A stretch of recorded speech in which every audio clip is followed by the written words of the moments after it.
క్రీస్తు ప్రభునందు ప్రియ సహోదరి సహోదరులారా, మనం ఈనాడు పెంతుకోస్తు మహోత్సవాన్ని కొనియాడుతూ ఉన్నాం.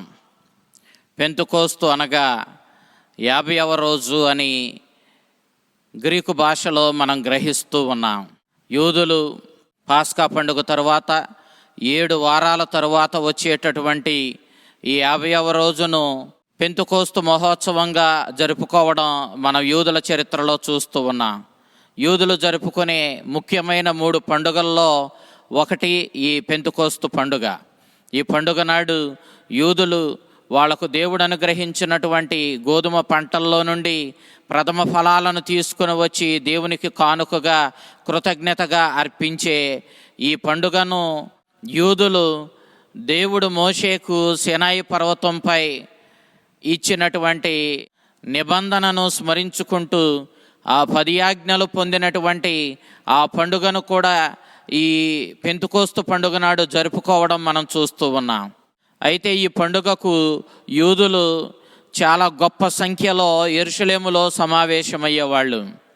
యూదుల ఆచారం ప్రకారం యెరూషలేము చుట్టుప్రక్కల ఉన్నటువంటి యూదులందరూ ఇతర పరిసర ప్రాంతాలలో ఇతర దేశాలలో నివసిస్తూ ఉన్నటువంటి యూదులు కూడా ఈ పండుగకు యెరూషలేముకు రావడం ఆనవాయితీగా ఉండేది. కాబట్టి అనేక దేశాలకు చెందినటువంటి యూదులు యోధేతరులు అందరూ కూడా ఈ పెంతుకోస్తు పండుగకు యెరూషలేములో సమావేశమైన ఈ సందర్భంలో దేవుని ఆత్మ అపోస్తుల మీదకు దిగిరావడం మనం చూస్తూ ఉన్నాం. అపోస్తులపై గొప్ప శబ్దం చేస్తూ యెరూషలేమును చుట్టుముట్టినటువంటి గొప్ప గాలి శబ్దము, అదే రీతిలో అపోస్తుల మీదకు దిగివచ్చినటువంటి అగ్నినాలుకల రూపంలో పవిత్రాత్మ ఆ డాబా గదిలో ప్రార్థన చేసుకుంటూ ఉన్నటువంటి మరియ తల్లి, ఆమెతో ఉన్నటువంటి అపోస్తులందరి మీదకు దిగిరావడాన్ని మనం చూస్తూ ఉన్నాం. ఈ పవిత్రాత్మ దిగివచ్చి వారిని తన శక్తితో నింపింది, వారికి ధైర్యాన్ని ఇచ్చింది, వారికి జ్ఞానాన్ని ఇచ్చింది. వారు పవిత్రాత్మ శక్తిని పొంది క్రీస్తును గూర్చినటువంటి సందేశాన్ని ధైర్యంగా ప్రకటించడాన్ని మనం చూస్తూ ఉన్నాం. పూర్వ నిబంధనలో దేవుడు మోషేకు 10 ఆజ్ఞలను ఇచ్చాడు. యూదులు పాటించవలసినటువంటి నిబంధనను ఆనాడు ఇచ్చినట్లుగా ఈ పెంతుకోస్తు పండుగ నాడు ఆ సంఘటనను స్మరించుకొని యూదులు పండుగ చేసుకునేవాళ్ళు.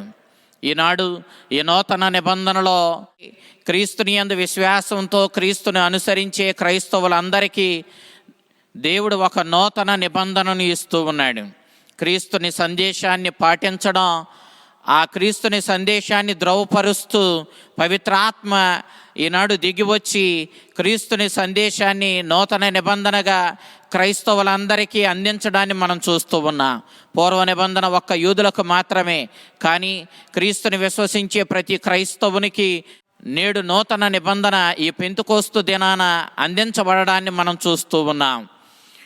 అనేక భాషలు మాట్లాడేవాళ్ళు ఆ యెరూషలేములో ఈ పండుగకు సమావేశమై ఉండగా, యెరూషలేము మొత్తము జనబాహుళ్యంతో కిక్కిరిసిపోయి ఉండగా ఈ సందర్భాన్ని పవిత్రాత్మ అందించడానికి దేవుడు వినియోగించుకొని తన ఆత్మను అపోస్తులకు అందించి తద్వారా అపోస్తులు ప్రబోధిస్తున్నటువంటి క్రీస్తుని గూర్చిన సందేశం వేరు వేరు భాషలకు వేరు వేరు దేశాలకు చెందిన ప్రజలు వాళ్ళ సొంత భాషల్లో వాళ్ళు క్రీస్తుని సందేశాన్ని ఆలకించడం, అర్థం చేసుకోగలగడం బట్టి చూస్తే ఈనాడు ఈ క్రీస్తుని యొక్క ఈ బాట, ఈ క్రైస్తవత్వం ఒక యూదులకు మాత్రమే కాదు, సమస్త మానవాళి అందరికీ ఈ క్రైస్తవత్వం అందించబడుతూ ఉందని, క్రీస్తుని గూర్చిన సందేశం ఆ రక్షణానుగ్రహాలు సమస్త మానవాళికి అందించబడుతూ ఉన్నాయి. కాబట్టి ఈ క్రైస్తవత్వము ఒక యూదులకు మాత్రమే చెందింది కాదు, విశ్వజనీనమైన సమస్త జాతులకు చెందినటువంటి విశ్వవ్యాప్తమైనటువంటి పాటించవలసినటువంటి క్రీస్తుని యొక్క బాటగా ఈ క్రైస్తవత్వం అందించబడిందన్న విషయాన్ని మనం ఈనాడు గ్రహిస్తూ ఉన్నాం. మనం లూకా శుభవార్త 24వ అధ్యాయం 49వ వచనం చూసినప్పుడు యేసుక్రీస్తు తన శిష్యులతో, మీరు పవిత్రాత్మను పొందుకొని వరకు యెరూషలేమును వదిలిపెట్టి వెళ్ళవద్దని ఆయన వాళ్లకు సూచించాడు. ఆ సూచన ప్రకారం అపోస్తలులు మరియ తల్లితో సహా అందరూ ఆ డాబా గదిలో సమావేశమై ఉన్నారు. పూర్వం యేసుక్రీస్తు తన అపోస్తలులతో కలిసి కడరా భోజనం భుజించిన గది అది. అటు తరువాత యేసుక్రీస్తు 2 సందర్భాలలో అపోస్తలులకు దర్శనమిచ్చిన గది కూడా అదే. ఆ గదిలో మరియ తల్లి అపోస్తలులు అందరూ సమావేశమై ప్రార్థన చేస్తూ ఉండగా పవిత్రాత్మ సర్వేశ్వరుడు గొప్ప గాలి శబ్దం చేస్తూ అగ్నినాలుకల రూపంలో ఆ డాబా గదిలో ఉన్నటువంటి అపోస్తలందరి మీదకు దిగి రావడాన్ని మనం చూస్తూ ఉన్నాం.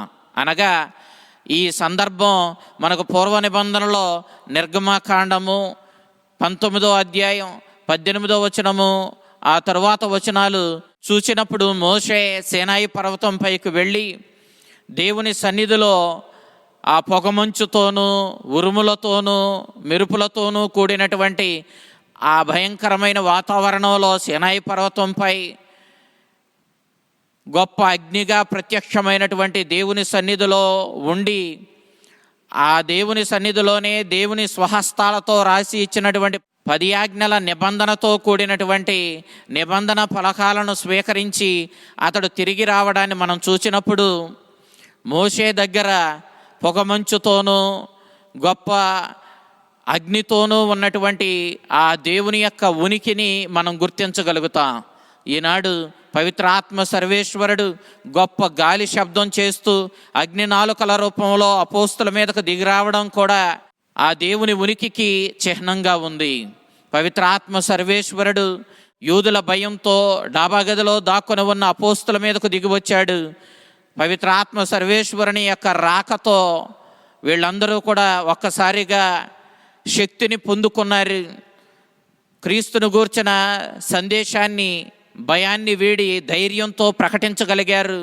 క్రీస్తును గూర్చిన జ్ఞానాన్ని సంపాదించుకొని వాళ్ళ పిరికితనాలను ప్రక్కన పెట్టి క్రీస్తుని యొక్క రక్షణ సందేశాన్ని ప్రకటించడానికి ధైర్యంగా ముందుకు రావడాన్ని మనం చూస్తూ ఉన్నాం.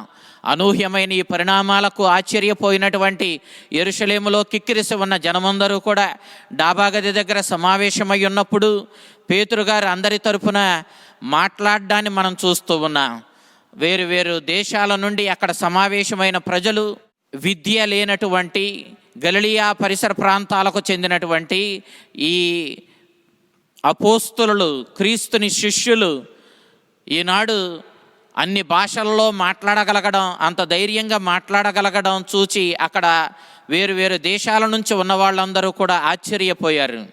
వాళ్ళ సొంత భాషల్లో అపోస్తలు మాట్లాడడం, వాళ్ళు బోధించేది వాళ్ళ సొంత భాషల్లో అర్థం చేసుకొని వాళ్ళు క్రీస్తుని గురించిన రక్షణ సందేశాన్ని గ్రహించుకోగలగడాన్ని బట్టి ఇక్కడ గొప్ప అద్భుతం జరిగిందన్న విషయాన్ని అక్కడ అనేక జాతులకు చెందిన ప్రజలు గ్రహించుకోగలిగారు. అక్కడ అనేక భాషలకు చెందిన మెసొపటోమియా ప్రాంతం నుంచి, గ్రీసు ప్రాంతం నుండి, మాదియా, ఏలాము, యూదియా, కపదోకియా, పొంతు, ఆసియా మండలాల నుండి ఫ్రీగియా, పంపీలియా, ఐగుప్తు, సిరేనియా దగ్గర లిబియా మరియు రోము పరిసర ప్రాంతాల నుంచి వచ్చిన ప్రజలందరూ వారి సొంత భాషల్లో అపోస్తలుల్లో ఎవరో ఒకరు మాట్లాడడం, వాళ్ళ సొంత భాషల్లో అది వాళ్ళు అర్థం చేసుకోగలగడం చూసి ఖచ్చితంగా ఇక్కడ గొప్ప అద్భుతం జరిగిందని వారు గ్రహించగలిగారు. తర్వాత మనము పునీత పేతురు గారు అపోస్తల కార్యాలు 2వ అధ్యాయం 14 ఆ తరువాత వచనాలలో ఈ క్రీస్తును గూర్చిన రక్షణ సందేశం, పవిత్రాత్మ యొక్క రాకను గూర్చి మరింతగా వివరించి వారికి విశదపరచడాన్ని మనం చూస్తూ ఉన్నాం. ఈ విధంగా పెంతెకోస్తు పండుగ నాడు పవిత్రాత్మ సర్వేశ్వరుడు అపోస్తలపై దిగి వచ్చాడు. వారికి మనోధైర్యాన్ని ఇచ్చాడు. వారి జ్ఞానాన్ని మరింత వికసింపచేశాడు. అపోస్తలులు క్రీస్తుని గూర్చిన రక్షణ సందేశాన్ని ధైర్యంగా ప్రకటించి దైవ సంఘం పుట్టుకకు కారణమయ్యారు. కాబట్టి ఈ పెంతెకోస్తు పండుగ దినాన్ని కథోలిక శ్రీ సభ యొక్క పుట్టినరోజుగా మనం జరుపుకుంటూ ఉన్నాం. ఆ విధంగా క్రీస్తుని యొక్క దైవ సంఘం పుట్టినరోజు అయ్యింది ఈ పెంతెకోస్తు పండుగ రోజు. అటు తరువాత మనం క్రీస్తు ప్రభుని యొక్క రక్షణ సందేశాన్ని ధృవపరుస్తూ పవిత్రాత్మ సర్వేశ్వరుడు దిగి వచ్చిన ఈ పెంతెకోస్తు పండుగ దినాన్ని మనము స్మరించినప్పుడు మనము నూతన నిబంధనను పొందిన విషయాన్ని మనం గ్రహిస్తూ ఉన్నాం. పూర్వ నిబంధన ప్రకారం యూదులు దేవుని ఆజ్ఞలను పాటించి దేవుడిచ్చేటటువంటి ఆ వరాలను పొందుకొని వారు తమ జీవితాన్ని ధన్యం చేసుకోవాలి.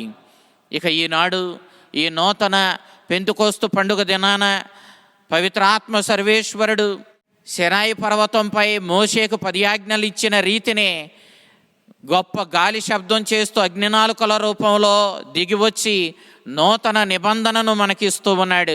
ఆ నిబంధన ఏమిటి అని అంటే, మనం క్రీస్తుని యొక్క రక్షణ సందేశాన్ని ఆలకించి విశ్వసించి జ్ఞానస్నానం పొంది మనమందరం క్రీస్తుని అనుసరించి అతడు అనుగ్రహించే అతడు తీసుకుని వచ్చే రక్షణానుగ్రహాలు పొందుకొని మనమందరం నిత్య జీవానికి మనం వారసులం అవ్వాలి. అందుకే దేవుడు మనకు నూతన నిబంధనను ఇస్తూ ఆ నిబంధనను దృఢపరుస్తూ ఈనాడు పెంతెకోస్తు పండుగ దినాన పవిత్రాత్మ సర్వేశ్వరుని ద్వారా ఆ నూతన నిబంధనను బలపరుస్తూ దృఢపరుస్తూ మనకి ఈనాడు క్రీస్తుని రక్షణ సందేశము ద్వారా మనము నిత్య జీవానికి వారసులమవుతామని ప్రకటిస్తూ ఉన్నాడు. ఈ పెంతెకోస్తు పండుగ దినాన దేవుడు మనకు అందిస్తూ ఉన్న ఈ సందేశాన్ని స్వీకరించి మనమందరం కూడా ఆ ప్రభుని విశ్వసించి జ్ఞానస్నానం పొంది ఆ ప్రభు సందేశానుసారము జీవించి ఆ ప్రభు మనకు అందించే ఆ రక్షణానుగ్రహాలను మనం సొంతం చేసుకోవాలి. మనం నేటి సువిశేషాన్ని యోహాను శుభవార్త 20వ అధ్యాయం 19వ వచనం నుంచి 23వ వచనం వరకు మనం చూసినప్పుడు క్రీస్తు ప్రభు ఆ ఉత్థాన క్రీస్తు తన శిష్యులకు దర్శనం ఇవ్వడాన్ని మనం చూస్తూ ఉన్నాం. ప్రభు దర్శనమిచ్చి వాళ్ళ విశ్వాసాన్ని బలపరుస్తూ ఉన్నాడు. మూసిన తలుపులు మూసినట్లుండగానే ప్రభు వారి మధ్య ప్రత్యక్షమయ్యాడు. ఉత్థాన క్రీస్తు మహిమోపేతమైన శరీరాన్ని ధరించాడు కాబట్టి భౌతిక నియమాలకన్నిటికీ అతీతమైనటువంటి గొప్ప మహోన్నతమైనటువంటి మహిమోపేతమైన శరీరాన్ని క్రీస్తు ధరించాడు కాబట్టే అతడు మూసిన తలుపులు మూసినట్లుండగానే అతడు శిష్యుల మధ్యకు ఆ డాబా గదిలో ప్రత్యక్షమయ్యాడు. అతడు ప్రత్యక్షమైనప్పుడు ఆ ప్రభు యొక్క చేతి ముద్రలను కాలి ముద్రలను చూచి అతడు తమ ప్రభువేనని వారు గుర్తించి ఆనందించారు, ఆయన్ను వారు ఆరాధించారు. అయితే ప్రభు వారి మీదకు తన శ్వాసను ఊది పవిత్రాత్మను పొందండి అంటూ వారికి పవిత్రాత్మను తన శ్వాసను ఊది అందించాడు. హీబ్రూ భాషలో రూహా అని పిలుస్తూ ఉన్నా. రూహా అనగా శ్వాస, గాలి, జీవం, ప్రాణం అనే అర్థాలు ఉన్నాయి. అయితే ప్రభు ఎప్పుడైతే తన శ్వాసను ఊదాడో శిష్యులు పవిత్రాత్మను పొందారు. మరి ఈనాడు పెంతెకోస్తు పండుగ దినాన ప్రభు మరలా వారి మధ్యకు పవిత్రాత్మను పంపిస్తూ ఉన్నాడు. ఆ పవిత్రాత్మను పొందడానికై శిష్యులు సంసిద్ధపడుతూ ఆ ప్రభు రాక కోసం, ఆ పవిత్రాత్మ సర్వేశ్వరుని రాక కోసం వాళ్ళు ఎదురు చూస్తూ ప్రార్థనలో సమయం గడిపినట్లుగా మనం చూస్తూ ఉన్నాం. మనం ఈనాడు సువిశేషంలో ప్రభు తన శ్వాసను ఊది పవిత్రాత్మనిచ్చాడు. ఇది ఆంతరంగికంగా తన శిష్యులకు ప్రభు పవిత్రాత్మను అందించాడు. అయితే నేడు ఈ పెంతెకోస్తు దినాన బాహాటంగా ప్రజలందరూ గుర్తించగలిగినట్లుగా తన ఆత్మను, పవిత్రాత్మను ఈనాడు అపోస్తులకు బాహాటంగా అందిస్తూ ఉన్నాడు. అయితే క్రీస్తు తన శ్వాసను ఊది పవిత్రాత్మను శిష్యులకిచ్చి మీరు వెళ్ళి సువార్తను ప్రకటించండి అంటూ వారికి తన కర్తవ్యాన్ని అప్పగిస్తూ ఉన్నాడు. తండ్రి ఏ బాధ్యతతో అయితే క్రీస్తుని ఈ లోకానికి పంపించాడో అదే బాధ్యతను ఈనాడు ప్రభు తన అనుచరులైనటువంటి అపోస్తులతో పంచుకుంటూ వారిని మీరు భూదిగాంతాలకు వెళ్ళి నా రక్షణ సందేశాన్ని అందించి అనేకులను నన్ను అనుసరించు వారిగా, నేను తీసుకువచ్చిన నిత్య జీవపు ఆశీర్వాదాలు పొందేవారిగా వారిని తయారు చేయండి అంటూ ప్రభు వాళ్ళకి బాధ్యతనివ్వడాన్ని మనం చూస్తూ ఉన్నాం. ప్రభు తండ్రి దగ్గర నుంచి ఏ అధికారాన్ని పొందాడో అదే అధికారాన్ని తన శిష్యులతో పంచుకుంటూ ఉన్నాడు. అందుకే మీరు వెళ్ళి సకల జాతి జనులకు సువార్తను బోధించి వారికి జ్ఞానస్నానాన్ని ఇచ్చి మీరు వారిని నా అనుచరులను చేయండి. మీరు ఎవరి పాపములను క్షమిస్తారో అవి క్షమించబడతాయి, మీరు ఎవరి పాపములు క్షమించరో అవి క్షమించబడవు అంటూ తన అధికారాన్ని తన శిష్యులతో పంచుకోవడాన్ని మనం ఈనాడు చూస్తూ ఉన్నాం. ఈ రీతిగా ఉత్థాన క్రీస్తు తన ఆత్మను తన శిష్యులకిచ్చి తాను ఈ లోకంలో మానవ రూపం ధరించడం ద్వారాను, అటు వెనుక తన శిలువ మరణ పునరుత్థానాల ద్వారాను మానవాళిని పాపము నుండి మరణం నుండి విడుదల చేసి దేవుని దత్తపుత్రులుగా, దేవుని నిత్య జీవానికి వారసులుగా మార్చినటువంటి ఈ సత్యాన్ని భూదిగాంతాలకు ప్రకటించి తనను విశ్వసించిన వారందరినీ కూడా రక్షణ మార్గంలోనికి నడిపించమని తన శిష్యులకు బాధ్యతనివ్వడాన్ని మనం ఈనాడు చూస్తూ ఉన్నాం.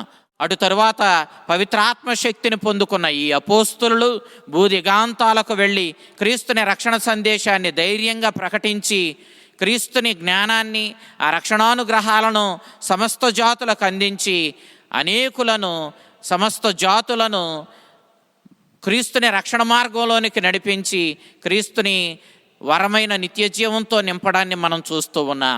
పవిత్ర ఆత్మ శక్తి చేత స్థాపించబడినటువంటి ఈ దైవ సంఘము, ఈ కథోలిక శ్రీసభ, విశ్వజనీనమైన శ్రీసభ ప్రపంచవ్యాప్తంగా క్రీస్తుని రక్షణ సందేశాన్ని అందిస్తూ అనేకులను రక్షణ మార్గంలో నడిపిస్తూ పవిత్ర ఆత్మశక్తితో కొనసాగడాన్ని మనం చూస్తూ ఉన్నాం.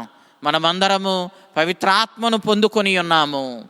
జ్ఞానస్నానం ద్వారా మనము దేవుని ప్రియమైన బిడ్డలుగా మారాం. పవిత్రాత్మకు నివాస యోగ్యమైన ఆలయాలుగా రూపొందాం. నిత్య జీవాన్ని ఇచ్చేటటువంటి పవిత్రాత్మను మనము పొందుకోగలిగాం. క్రీస్తుని శిలువ శ్రమల మరణం ద్వారా మనకు అందిన గొప్ప వరము పవిత్రాత్మయే. పవిత్రాత్మను పొందుకొనిన మనమందరము ఈనాడు ఈ పెంతుకోస్తు దినాన పవిత్రాత్మకు అనుగుణంగా, ఆత్మ ప్రేరణకు అనుగుణంగా జీవిస్తూ క్రీస్తుని రక్షణ సందేశాన్ని జీవితంలో పాటిస్తూ మన జీవితాలను ధన్యం చేసుకోవాలని ఈ మహోత్సవం మరలా మనల్ని కోరుతూ ఉంది. పవిత్ర ఆత్మ సర్వేశ్వరుడు మిమ్ములను, మీ కుటుంబాలను తన ఆత్మీయమైన వరాలతో, జ్ఞానంతో నింపి మీకు కావలసిన సమస్త రక్షణానుగ్రహాలు ప్రసాదించి మిమ్ములను, మీ కుటుంబాలను దేవునికి ఆమోదయోగ్యమైన వ్యక్తులుగా మార్చి మిమ్ములను పవిత్రాత్మ సర్వేశ్వరుడు కాచి కాపాడునుగాక. ఆమేన్.